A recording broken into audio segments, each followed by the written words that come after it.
tanda kekudusan itu pasti bukanlah soal apakah dia pelayanannya hebat, apakah dia khotbahnya hebat, apakah dia kalau nyanyi itu luar biasa bisa membawa pada hadirat Tuhan. Tidak otomatis ya, tetapi dalam hidup sehari-hari. Apakah dia semakin mengasihi keluarga? Apakah dia semakin rendah hati? Apakah dia punya kelemah lembutan ya, murah hati? Apakah dia dapat mengendalikan diri? Buah-buah Roh Kudus dalam Galatia 5 ayat 22 sampai dengan 23. Itulah yang menjadi tanda kekudusan seseorang. Ya. Nah, oleh sebab itu kita perlu terus memperhatikan kualitas-kualitas rohani atau karakter hidup kita sendiri sebagai pelayan. Bukan hanya mengejar bahwa kita hebat di dalam pelayanan dan orang lain mungkin tepuk tangan atau mengagumi kita. Tetapi bagaimana kita terhadap anggota sel kita yang mungkin cerewet, yang mungkin mereka sulit sekali untuk diajak pelayanan, sulit sekali untuk diajak bertumbuh bersama. Nah, bagaimana mereka kita tetap mengasihi. Nah, itu menjadi salah satu tanda apakah kita sebagai pelayan itu bertumbuh dalam kekudusan. Nah, baik, kita lanjut lagi. Silakan next slide. Ada macam-macam karunia. Ini juga yang sudah kita coba kerjakan di dalam inventory karunia Roh Kudus yang sudah dibagikan kemarin. Nah, nanti kita akan lihat tuh karunia apa saja sih yang ada dan kira-kira di mana tuh yang saya itu sekarang ini sudah cukup berkembang dan mungkin saya dipanggil secara lebih khusus untuk melayani dalam bidang apa. Nanti di akhir sesi kita akan bahas mengenai kuesioner yang sudah kita isi. Nah, macam-macam karunia yang bisa kita lihat di dalam kitab suci itu bisa dalam 1 Kor 12 ayat 7 sampai 11 ada 9. Ini yang ditulis oleh Paulus dan ini yang sangat umum kita bahas. Dan ini juga ada bukunya ya, Bertumbuh dalam Karunia Roh Kudus yang merupakan buku pegangan dari KTM juga, anggota di dalam mempelajari karunia-karunia Roh Kudus disadur dari beberapa buku. Nah, ada juga 1 Korintus 12 ayat 28, itu kita bisa baca semua ya, macam-macam. Nanti mengenai macam-macam karisma yang dari 1 Korintus 12 itu akan dibahas tersendiri satu persatu dalam pembinaan kita selanjutnya pada bulan-bulan yang akan datang. Nah, kita juga bisa lihat macam-macam karisma dari Roma 12 ayat 4 sampai 8, next slide. Dan juga dari Efesus 4 ayat 11 sampai dengan 12. Nah, ini saya tidak akan jelaskan karena saya akan jelaskan ketika menjelaskan inventory karunia Roh Kudus. Baik, kita lihat selanjutnya. Siapa sih, next slide ya, siapa sih yang diberi karisma? Apa aku ini pantas nggak ya? Aku ini bisa nggak ngajar? Aku bisa nggak bernubuat? Nah, Roh Kudus membagi-bagikannya kepada setiap orang sekehendak hatinya demi pembangunan gereja. Kita lihat di sini bukan tergantung apakah kita udah hebat atau tidak ya. Jadi sekali lagi kalau kita menerima banyak karunia Roh Kudus biasa dipakai oleh Tuhan dalam pelayanan dengan karunia-karunia tertentu. Sekali lagi jangan berbesar hati bahwa kita sudah hebat atau sudah baik atau bahkan lebih baik daripada orang lain yang tidak menerima karunia seperti kita. Ya, itu Tuhan memberikan sesuai dengan kehendak hatinya. Baik, sekarang tentu kita juga ingin tahu bagaimana sih aku ini bisa berkembang di dalam karunia-karunia Roh Kudus. Kita bisa lanjut kepada next slide. Langkah-langkah memperoleh karisma, ya. Nah, kita yang udah dibaptis, kita juga diminta oleh Tuhan sendiri untuk menjadi saksi, ya. Kita diminta kemanapun kita pergi, kita mewartakan baik dengan perkataan maupun dengan perbuatan secara bijaksana dan penuh kasih, bahwa kita itu sudah menerima banyak sekali kebaikan dari Tuhan.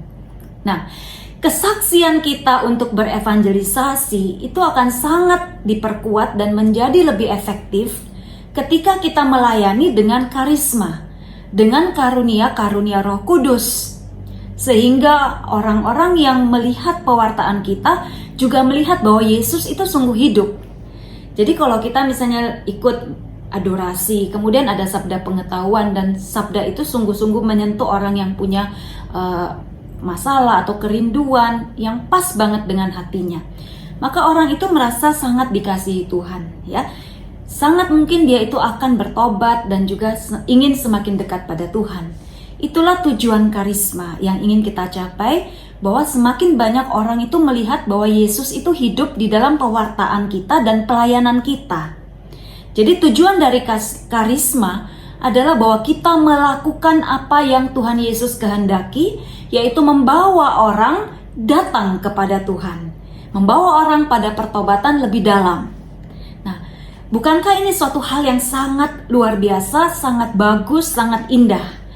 Oleh sebab itu, khususnya kita yang ada di dalam komunitas ini, kita itu perlu mempersiapkan diri, membuka hati, tahu cara-caranya, supaya kita ini bisa juga dipakai oleh Tuhan dengan pelayanan yang efektif, penuh kuasa di dalam kuasa Roh Kudus dengan karunia-karunia Roh Kudus, ya. Oleh sebab itu, mengapa kita perlu tahu bagaimana caranya aku menerima karunia-karunia Roh Kudus untuk melayani, supaya ketika aku bersaksi, omonganku ini bukan omong kosong, tetapi aku bisa menunjukkan bahwa Allah sungguh hidup, dan juga lewat perubahan hidupku sehari-hari yang semakin baik pasti, ya. Kalau Yesus hidup dalam kita, otomatis kita harus menjadi orang yang makin baik, makin mengasihi sebagaimana Yesus. Nah, pertama kita harus mempelajari karisma itu secara praktis, mengenal. Makanya ada pembinaan KTM secara terus-menerus mengenai karisma.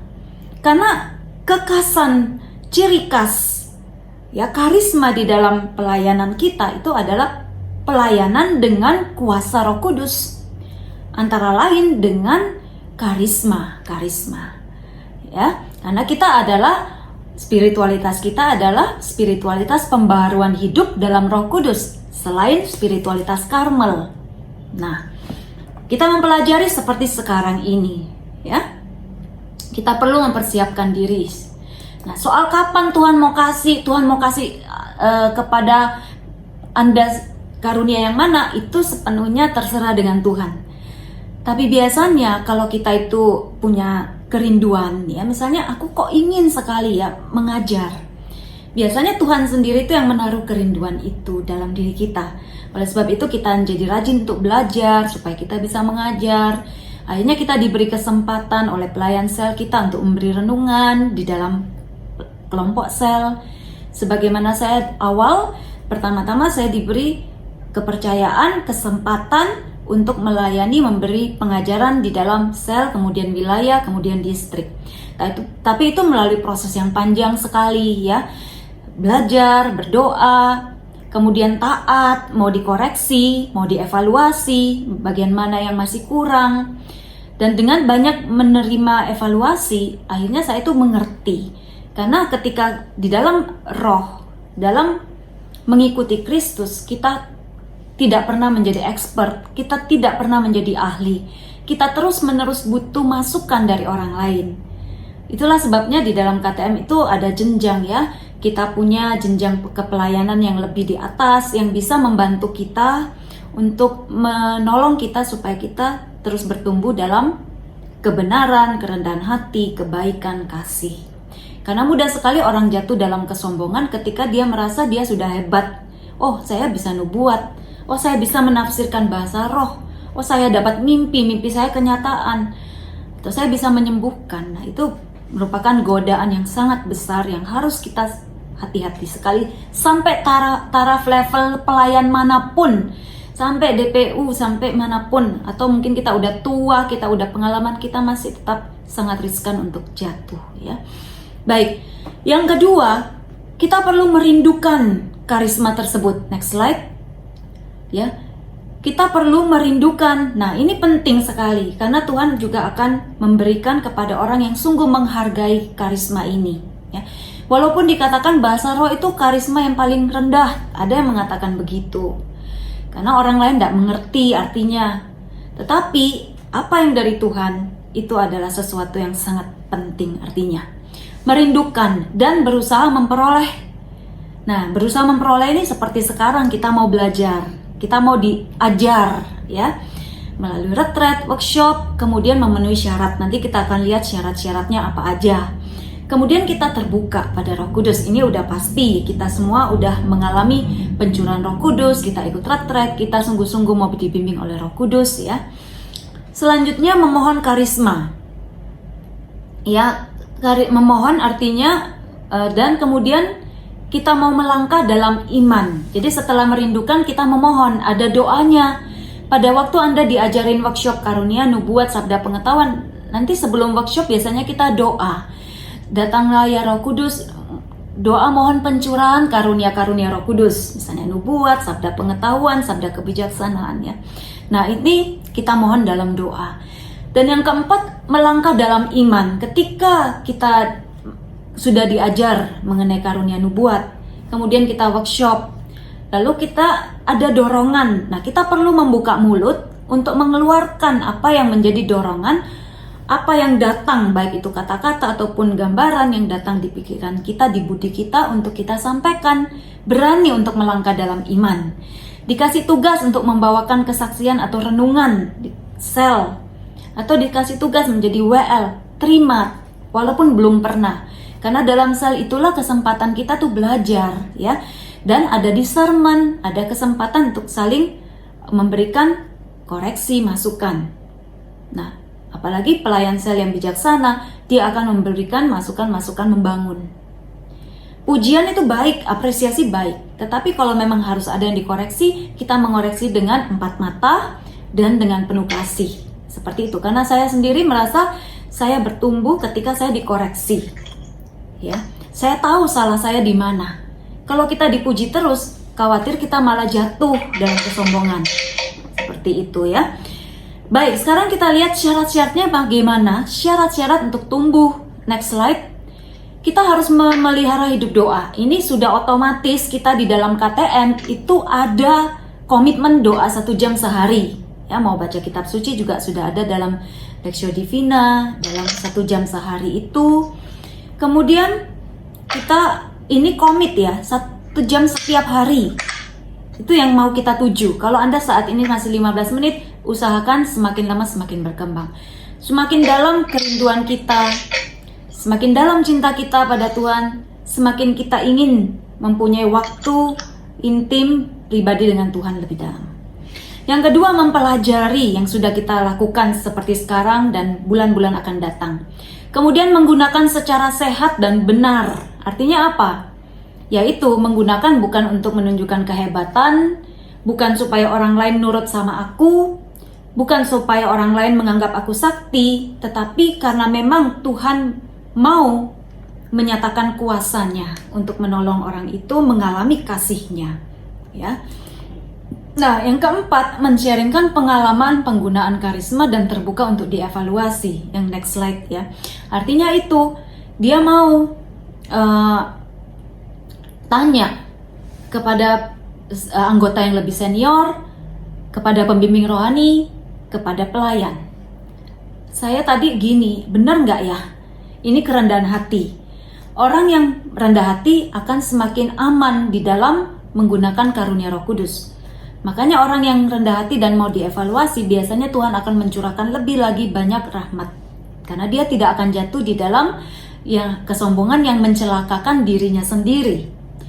Kemudian terbuka dan taat pada bimbingan Roh Kudus, itu sudah kita bahas. Nah, sekarang kita lihat, tadi saya di awal sudah mengatakan beberapa bahaya dan sangat mungkin orang bisa jatuh di dalam banyak godaan, antara lain kesombongan rohani, yaitu menganggap diri sudah ahli, hebat, akhirnya nggak mau lagi taat, apalagi pada anggota yang ini baru ya, dia nggak akan mau dengar. Dan memang perlu sekali untuk kita melihat orang lain sebagai cermin ya, karena seringkali kita menganggap diri itu benar, itu yang paling umum ya. Kemudian 2, kerakusan rohani, mencari kepuasan dalam pelayanan. Jadi pelayanan itu bukan karena memang diperlukan, tetapi karena dia kepengen aja gitu. hanya supaya dia puas dan mencari kenikmatan. Nah, kita akan lihat nanti di bawah bagaimana Yohanes Salib akan sangat menekankan pentingnya kelepasan, seperti yang tadi juga sudah disinggung oleh Romo Yosef. Dan ekses penggunaan karisma itu bisa juga sebagai karismania. Slide berikutnya, memandang karisma itu sebagai tujuan. Aku mau doa yang 1 jam sehari, aku mau puasa, aku mau ikut semua pembinaan dan semua retret, supaya aku bisa nubuat, supaya aku bisa sabda pengetahuan, supaya aku bisa ngusir setan, supaya aku bisa melakukan mukjizat. Tujuan mengikuti pembinaan adalah supaya aku dapat karunia. Nah, ini salah ya. Tujuan kita mengikuti pembinaan adalah supaya kita semakin dibentuk oleh Tuhan sendiri. Dan bentuk itu kadang-kadang juga dengan cara yang tidak enak ya di dalam sel. Kita harus banyak dikritik dengan teman yang gak pas dengan kita, tapi kita harus ketemu terus. Itu adalah bagian dari proses untuk pengudusan diri. Untuk kita lepas mungkin dari konsep-konsep kita sendiri tentang apa yang kita pikir benar ya. Nah, dibentuk dalam keluarga, dalam perkawinan. Nah, tapi karismania ini, orang ini hanya mau ikut semuanya supaya aku menjadi lebih hebat dalam karunia-karunia. Ini salah. Karunia itu adalah sarana kita untuk melayani Tuhan, bukan tujuan kita untuk ikut di dalam KTM ya. Kemudian memandang karisma itu sebagai tanda kesucian. Nah, ini juga hati-hati, tidak semua orang yang tadi sudah saya katakan di awal, karisma bukan tanda kekudusan. Makanya seringkali kita lihat loh, kok ada ya orang itu ngajarnya sudah hebat, ngusir setan juga bisa, doa penyembuhan juga manjur, cespleng, kalau didoakan sembuh, hebat lah pokoknya, karunianya besar-besar. Tapi kok dia masih suka gosip, tapi kok dia kalau ditegur itu mudah sekali marah, tapi kok dia sama keluarganya banyak bertengkar terus ya, dan gak akur terus. Orang bertengkar sesekali, gak akur sesekali itu normal ya. Tetapi terus-menerus bertengkar itu sebagai tanda bahwa tidak ada kasih ya. Nah, ini perlu kita perhatikan. Baik. Kemudian kita memandang orang itu sudah mengabaikan pertimbangan budi yang sehat. Akal sehat sudah gak dipakai. Pokoknya aku hanya mau ikut doa penyembuhan dan aku sudah nggak perlu lagi obat. Lain halnya ya kalau obat dokter itu nggak bisa didapat. Misalnya ketika dulu Romo Yohanes mengadakan pelayanan penyembuhan misalnya di Papua, di Merauke, banyak sekali penyembuhan besar-besar. Kita tahu di sana sarana juga waktu itu masih sangat kurang, tetapi sekarang mungkin sudah lebih baik. Nah, ketika kita nggak bisa dapatkan obat dokter, mungkin memang betul-betul kita hanya bisa berharap pada mukjizat dan penyembuhan dari Tuhan. Tapi bukan berarti dokter, obat itu sama sekali kita lepas ya. Ketika kita masih dapat menggunakan sarana itu, Tuhan juga memakai pengetahuan, perkembangan teknologi untuk juga menyatakan kehadirannya. Jadi melepaskan obat sama sekali karena sudah didoakan, yakin banget itu juga tidak bijaksana. Ya, selama dokter masih mengatakan kamu masih perlu pengobatan ini, kita boleh tetap berdoa dan kita mohon supaya Tuhan memakai pengobatan dokter ini tepat buat penyembuhan saya, seperti itu ya. Baik, itu beberapa ekses yang bisa kita lihat. Nah, sekarang kita mau lihat lagi apa sih tanda penggunaan karisma yang otentik. Kita lanjut. Tanda penggunaan karisma yang otentik itu menghantar orang pada Tuhan. Jadi kalau kita dipakai penyembuhan, konseling, dan orang itu merasa lega banget karena masalahnya bisa terselesaikan, dia merasa bebas dari permasalahan yang selama ini menekan dia karena bicara dengan kita, didoakan kita. Nah, berarti orang itu harus kita ingetin ya, kamu perlu lebih banyak berdoa, tidak harus terus datang pada kita untuk didoakan. Dia juga harus sudah bisa mulai berdoa sendiri. Datang kepada Tuhan, kita ajarin dia cara berdoa. Bukan kita suruh untuk datang terus pada kita atau ngontakin kita, telepon terus, laporan sama kita. Gimana perkembangan? Kalau dia nggak laporan, kita merasa kehilangan pengikut. Nah, itu salah ya. Mengantar orang kepada Tuhan, bukan kepada diri kita sendiri. Seperti Yohanes Pembaptis yang memberikan murid-muridnya untuk mengikuti Kristus. Nah, Mereka harus mengenal Allah yang hidup. Kita hanya mengantar mereka. Kemudian yang kedua, orang yang dipakai. Jadi kita yang sudah melayani dengan karunia-karunia Roh Kudus, itu juga harus bertumbuh dalam kekudusan, dalam buah-buah roh. Ini berarti karunia kita otentik. Bisa jadi mungkin di awal karena kita masih rendah hati, kita mau diajar, kita karunia-karunia Roh Kudusnya itu murni ya. Tetapi dalam perkembangan, kemudian karena kita sudah sombong, kita merasa sudah hebat, kita akhirnya melakukan itu dengan kekuatan keinginan kita sendiri. Nah, ini juga akhirnya kita bisa ditolak oleh Tuhan ya. Nanti kita lihat di bawah. Makanya kita akan lihat tuh di dalam Matius 7 ayat 22 juga dikatakan, Tuhan, aku bernubuat demi namamu. Aku mengusir setan-setan dan melakukan mukjizat-mukjizat juga demi namamu. Tetapi Tuhan bilang, enyahlah engkau si pembuat kejahatan, aku tidak kenal engkau. Yaitu karena mungkin orang sudah menggunakan karisma itu dengan cara dan waktunya sendiri, terlepas dari cara dan waktu Tuhan. Karena dia begitu terburu supaya dianggap hebat ya. Terobsesi seperti itu. Nah, orang yang dipakai harusnya itu semakin rendah hati, semakin kudus, semakin sabar ya, semakin punya damai sejahtera juga dalam dirinya, semakin setia di dalam komunitas, semakin tumbuh dalam kebaikan, semakin murah hati. Artinya dia kalau lihat orang lain susah, hatinya tergerak. Semakin juga lemah lembut hatinya, ditegur juga mau dengar ya. Semakin punya pengendalian diri, tidak mengumbar emosi dimanapun, kapanpun mau marah-marah aja. Semakin tinggi posisi kita, mungkin kita bisa marah kapan aja dan orang lain mungkin tidak akan membantah. Nah, kita harus semakin hati-hati ketika orang lain tidak lagi mau mengkritik kita ya. Kita bisa jatuh. Baik, yang ketiga, dari pengalaman, karisma itu bersifat membangun dan tidak menjadi beban buat orang yang menggunakan. Misalnya Anda disuruh mengajar dan Anda memang diberi oleh Tuhan karunia untuk mengajar. Nah, ketika Anda diberi tugas untuk mengajar, maka dengan sukacita, dengan giat ya, rajin, disiplin belajar untuk bisa ngajar. Berdoa banyak supaya pengajarannya penuh urapan. Kemudian tidak merasa itu sebagai suatu beban. Nah, itu tanda juga bahwa karisma itu otentik. Tapi ada juga orang yang merasa, aduh bisa lihat macem-macem ya, dia bisa lihat setan, dia bisa lihat masa depannya orang, tapi dia menjadi begitu ketakutan. Itu bisa menjadi suatu tanda bahwa itu bukan karunia dari Tuhan, seperti itu ya. Kemudian membawa persatuan dan perdamaian, bukannya perpecahan. Nah, ini sudah pasti.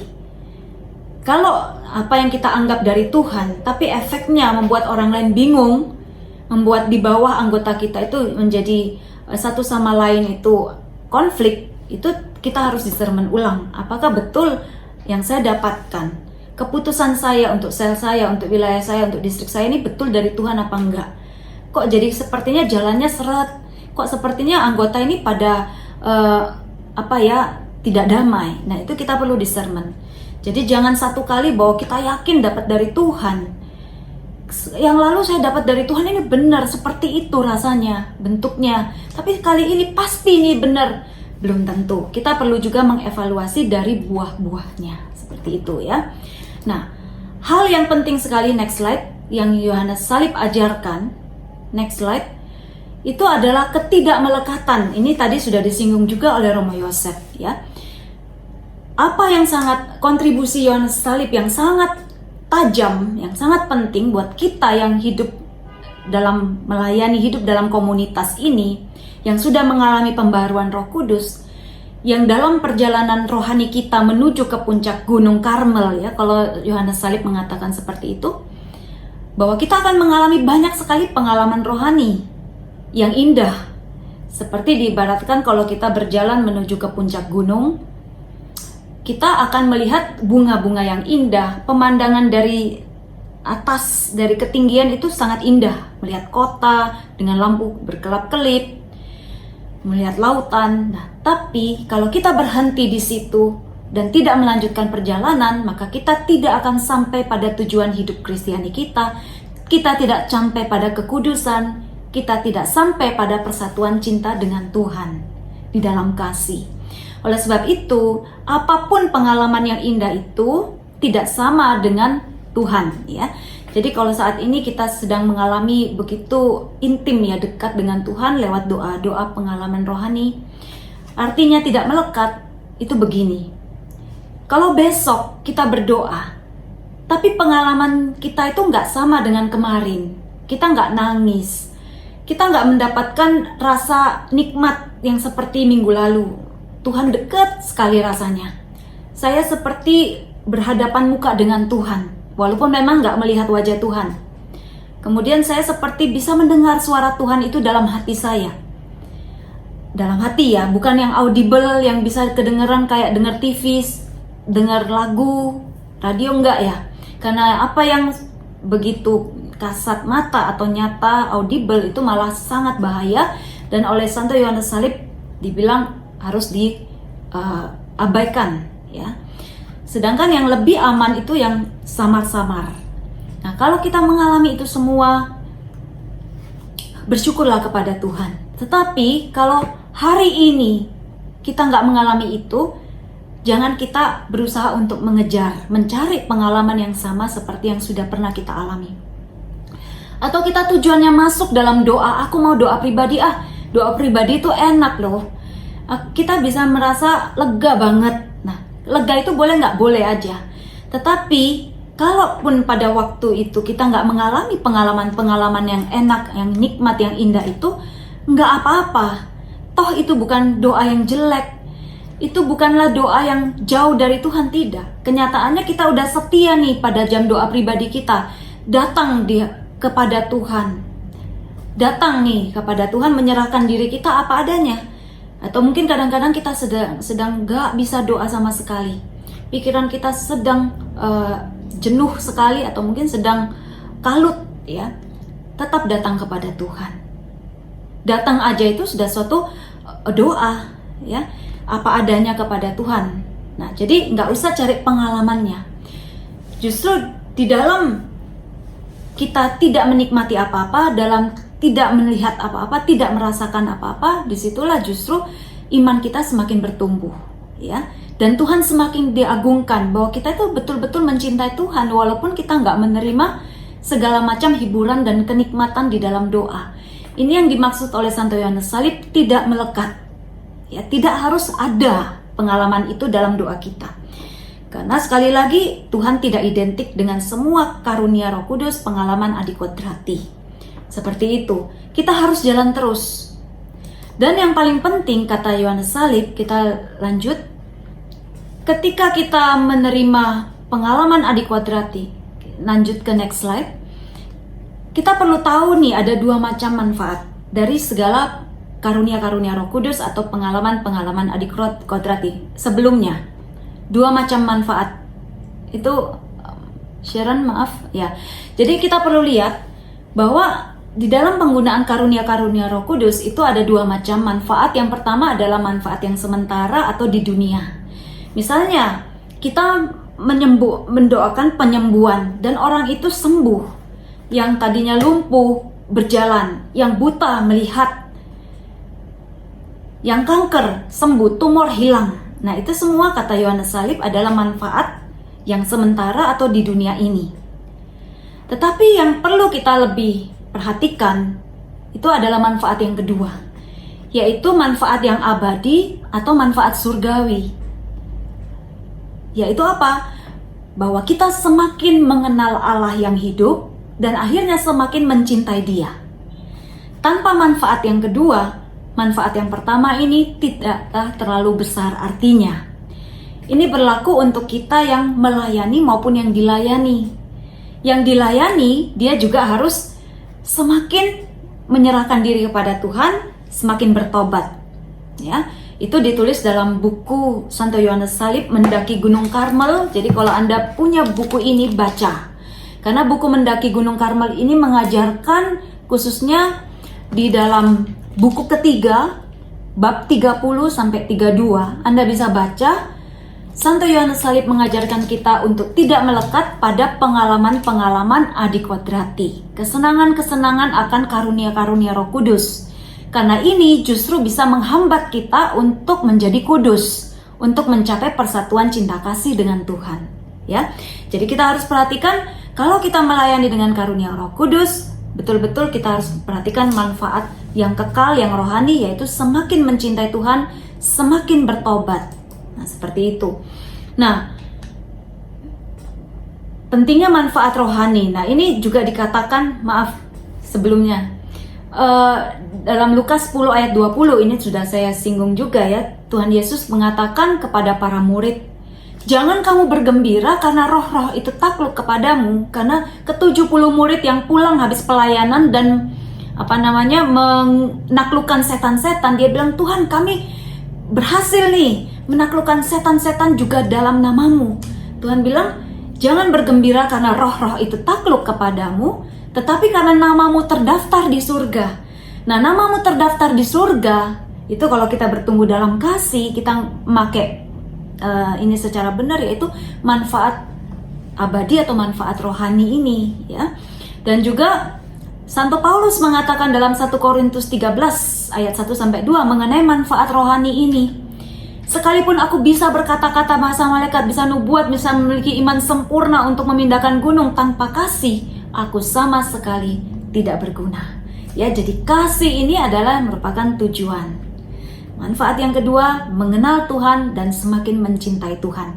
Ini juga dituliskan oleh Yohanes Salib. Kalau Anda lihat singkatan di situ, YS Yohanes Salib, dalam bukunya The Ascent, ya, mendaki Gunung Karmel maksudnya. Buku ketiga, bab 30 nomor 4 sampai dengan 5, Anda bisa baca sendiri. Baik, kita lanjutkan pada slide yang berikutnya. Agar murni dalam menggunakan karunia berikutnya, kita perlu kelepasan dari ide-ide kita sendiri, ya, dan perlu kepercayaan yang mendalam kepada Tuhan, serta perlu peka dan taat pada bimbingan Roh Kudus. Itu penting sekali. Nah, akhirnya kita kalau bisa lepas dari kesenangan memburu hal-hal adikodrati saja, maka kita punya keuntungan, ya, terlepas dari bahaya-bahaya. Bahayanya apa aja? Kalau kita melekat, kita mudah menipu diri sendiri dan orang lain. Ya, kerugiannya mudah menipu diri sendiri karena apa? Penggunaan karunia-karunia Roh Kudus itu membutuhkan discernment kapan dan bagaimana saya harus melakukan pelayanan dengan karunia-karunia Roh Kudus ini, ya, menggunakan karunia-karunia. Nah, perlu discernment yang banyak sekali. Banyak hikmat dan terang dari Tuhan. Yang terhambat kalau orang ini terlalu senang, terlalu mengejar, terlalu menghargai karunia Roh Kudus secara berlebihan. Seperti itu, ya. Dan bisa tercampur dengan nafsu yang tidak sempurna. Ingin dianggap hebat, ingin segera berhasil, ingin cepat menyelesaikan pelayanan-pelayanan dan beres semua. Nah, jadi kesenangan-kesenangan yang berlebihan itu terhadap hal adikodrati itu menumpulkan akal budi kita. Kemudian juga sehingga kita juga ingin terburu-buru menyelesaikan dan melakukan, akhirnya tidak dengan cara Tuhan dan di luar waktu Tuhan. Nah, kalau si iblis melihat kesenangan kita, kelekatan kita yang terlalu berlebihan dengan karunia-karunia atau pengalaman adikodrati, maka iblis ini bisa membuka pintu lebih lebar, ya, dan dia menyediakan bahan yang cukup serta turut campur di dalam prosesnya, sehingga akhirnya kita bisa menjadi orang yang juga menyebarkan pekerjaan-pekerjaan seperti itu. Malah nanti bisa jadi kayak dukun, ya, buka praktek dan lain sebagainya. Nah, seperti itu sangat bahaya, ya. Nah, oleh karena itu, kalau kita betul-betul sudah diberi karunia, kita harus betul-betul lepas, punya true detachment. Akhirnya kita juga bisa aman di dalam menggunakannya. Nggak usah terlalu khawatir, ya. Tuhan akan menggerakkan kita, membimbing kita dengan cara yang sangat lembut, halus, sehingga kita mengerti bagaimana kita menyampaikan suatu sabda pengetahuan, ya.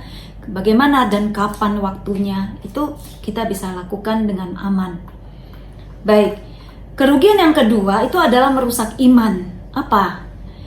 Iman itu misalnya gini, maksudnya ketika kita terburu nafsu untuk menyelesaikan suatu pelayanan dengan karunia Roh Kudus dan pengen cepat berhasil, di luar cara dan waktu Tuhan, ya, karena kita begitu melekat, kita begitu suka, akhirnya kemungkinan besar pekerjaan itu, pelayanan itu tidak berbuah baik. Akibatnya orang yang dilayani bisa dilemahkan imannya juga, dan orang yang mengobservasi juga bisa meremehkan karunia-karunia yang otentik. Ya, seperti itu. Jadi kita perlu berhati-hati dengan penggunaan karunia. Ya, pokoknya kalau kita punya kelepasan, tidak terlalu mengejar, ya kita cukup aman lah untuk mengejar untuk belajar dan untuk menggunakan karunia-karunia Roh Kudus ini. Dan kerugian yang ketiga itu kebanggaan sia-sia. Ya, seperti seandainya hal ini bukan kesia-siaan, Tuhan Yesus tidak akan menegur para murid yang bergembira sudah menaklukkan setan-setan. Dan dia mengatakan, jangan kamu bergembira soal setan itu takluk, tapi bergembiralah, bersyukurlah karena namamu ada terdaftar di surga.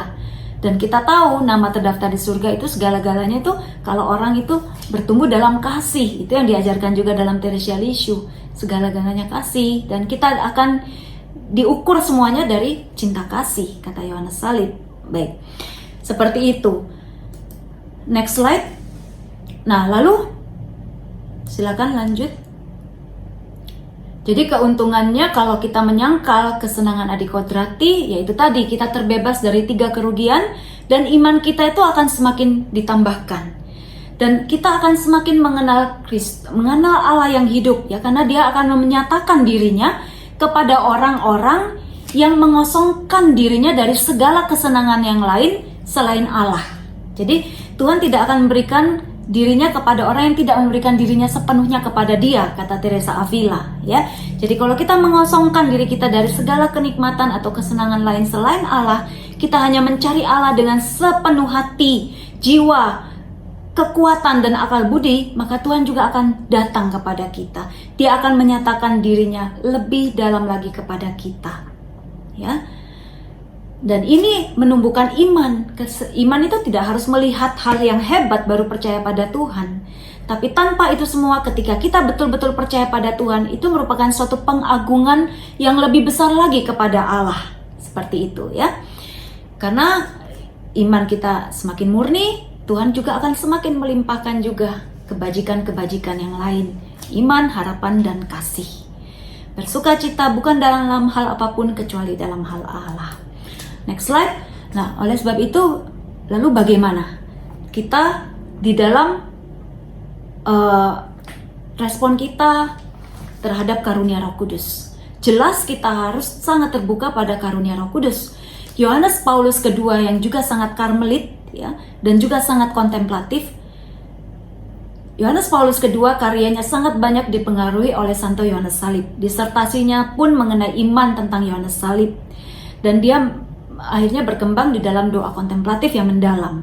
Tapi pada tahun 1998 di depan lapangan Santo Petrus, di dalam pertemuan yang sangat historik dengan para pemuka tokoh-tokoh pembaharuan, dia mengatakan, dia menyerukan kepada seluruh gereja dan kepada seluruh umat Kristiani agar membuka diri kepada karunia-karunia Roh Kudus yang tidak henti dicurahkan kepada gerejanya, ya.